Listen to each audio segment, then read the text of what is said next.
Beware of wolves in sheep's clothing. They blend in perfectly until they start devouring.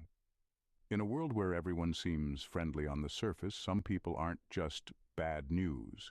They're downright sinister.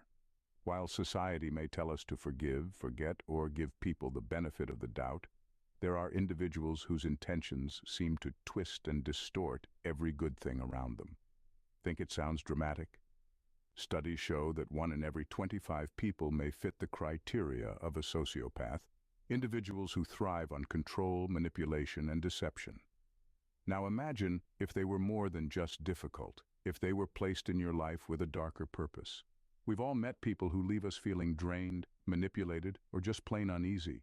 But what if these people were more than merely toxic? What if they had a calculated intent, a relentless agenda, almost as if sent by forces that enjoy watching the world burn? Buckle up. You may recognize more of these behaviors than you'd like. At number 1, they mirror your weaknesses, not your strengths. They have an unsettling way of mirroring your weaknesses instead of your strengths, and it happens so subtly you might not notice it right away. This person will seem to relate to your doubts, insecurities, and mistakes far more than your aspirations or successes.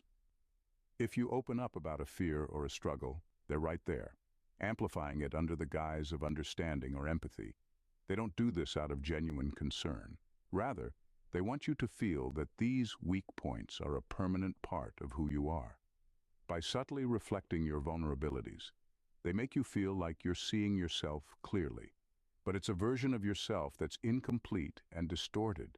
You might begin to notice that after conversations with them, you feel more uncertain, even discouraged, as if your potential is limited to these flaws. They might bring up old mistakes or anxieties when you're trying to move forward, anchoring you to a version of yourself that's less confident and capable. And because they seem so understanding, you'll be less likely to notice how much their influence is holding you back. Over time, this mirroring of weaknesses chips away at your self-worth. You start to question if you're as capable as you once thought, or if you're constantly holding yourself back.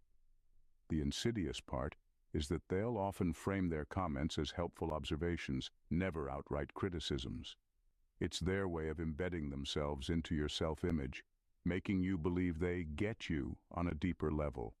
But the truth is, they're just magnifying your doubts and insecurities to keep you reliant on them, locked into a smaller version of yourself and gradually controlled by the limitations they've fed back to you. Number 2, they have a calculated empathy. Their empathy feels genuine, even comforting, but it's all calculated, rehearsed, and strategic. This person seems to listen closely, taking in every detail as if they care deeply about what you're going through. But if you look closer, their concern has an eerie quality, too precise, too ready to be deployed whenever they need it. They're not empathizing out of kindness or understanding. They're gathering ammunition, storing away your vulnerabilities for when they need to turn them against you.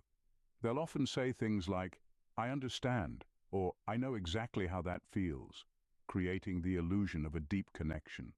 It's easy to believe they're on your side, that they'll keep your secrets safe and support you unconditionally. But behind this front is a calculated approach. They're mining you for information that they'll later use to manipulate your emotions.